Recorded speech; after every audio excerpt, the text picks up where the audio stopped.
नमस्कार दोस्तों, स्वागत है आपका इस वीडियो में। इस वीडियो में हम लोग बीटीएससी एएनएम काउंसलिंग प्रक्रिया को लेकर अपडेट्स जानने वाले हैं। जैसे कि आप लोगों की काउंसलिंग को लेकर जो मेरिट जो बनेंगे, जो काउंसलिंग लिस्ट आएंगे, उनकी जो आंतरिक प्रक्रिया है वो चल रही है।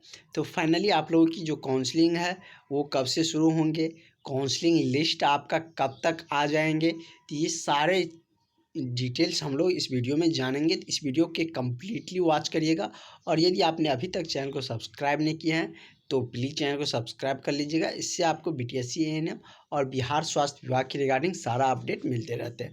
तो पहले हम लोग जान लेते हैं आप लोगों को रिजल्ट को लेकर कि आप लोगों की जो रिज़ल्ट है वो फाइनली कब तक आएंगे।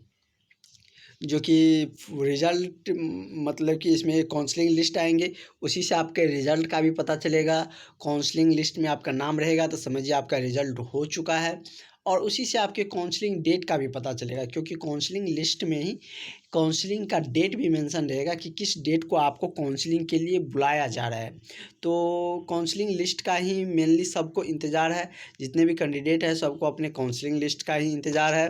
तो थोड़ा सा लेट हो रहा है इस वजह से, क्योंकि जैसे कि जो हमारे जो चेयरमैन थे बीटीएससी के, उसका जो कह सकते हैं उनके बदलाव हुए हैं। इस वजह से जो नया चेयरमैन आएंगे और वही आप लोगों की जो काउंसलिंग लिस्ट है वो प्रकाशित करेंगे। जैसे कि आंतरिक जो प्रक्रिया है वो चल रही है। जैसे कि आप देख सकते हैं कि विवरण के आलोक में जो बाला मुरुगन जी थे, उसके स्तर से जो भी निर्धारित पद पे थे उनके हेतु जो प्रभार दिया गया था, उसको लेकर जो कार्यालय के द्वारा आंतरिक जो व्यवस्थाएं है वो जारी है। मतलब कि जो भी आप लोगों की जो जैसे कि रिजल्ट तैयार होंगे तो वो अंदरूनी रूप से, जैसे कि वहाँ के जो भी अधिकारी होंगे या जो भी वहाँ के मेंबर होंगे वो सारे इनको रिज़ल्ट को तैयार करेंगे। तो वो निश्चित रूप से तैयार हो रहे हैं। और आप लोगों की जो रिज़ल्ट प्रकाशित होते हैं तो उसके लिए तो चेयरमैन जो वरीय अधिकारी होता है उसका रहना ज़रूरी होता है, क्योंकि उस पर सिग्नेचर होते हैं।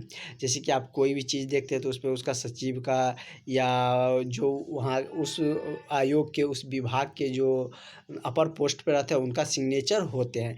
तो इसलिए उसका जो काउंसलिंग लिस्ट जारी होंगे तो नया चेयरमैन को जो नियुक्ति होंगे उसके बाद ही आप लोगों की काउंसलिंग लिस्ट जारी होंगी, क्योंकि उस पर उनकी सिग्नेचर चाहिए। और बहुत जल्द आप लोगों को काउंसलिंग लिस्ट देखने को मिलेंगे।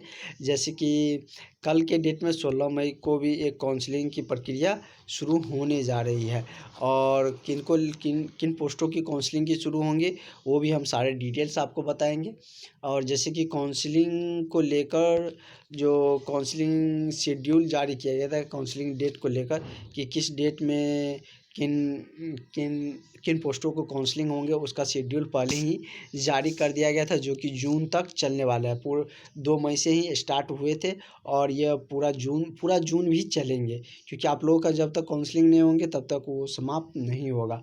तो आप लोगों को काउंसलिंग में थोड़ा सा समय भी लगेगा, क्योंकि ज़्यादातर संख्या में आप लोगों के ही काउंसलिंग जैसे 10,709 है तो इसमें 32,000 को बुलाए जा रहे हैं। तो आप लोगों की काउंसलिंग में थोड़ा सा समय लगेगा।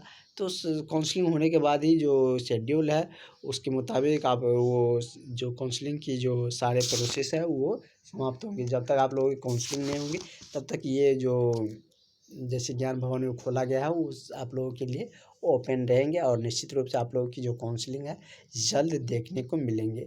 और जैसे कि आप लोगों को बता दूं कि आपकी जो रिजल्ट की जो तैयारियां है वो निश्चित रूप से तैयार हो रहे हैं। तो कुछ दिन और इंतज़ार करिए, आप लोगों को रिज़ल्ट के रिगार्डिंग जो काउंसलिंग लिस्ट के रिगार्डिंग सारा अपडेट आपको देखने को मिलेंगे। तो मिलते हैं नेक्स्ट वीडियो में। Thank you.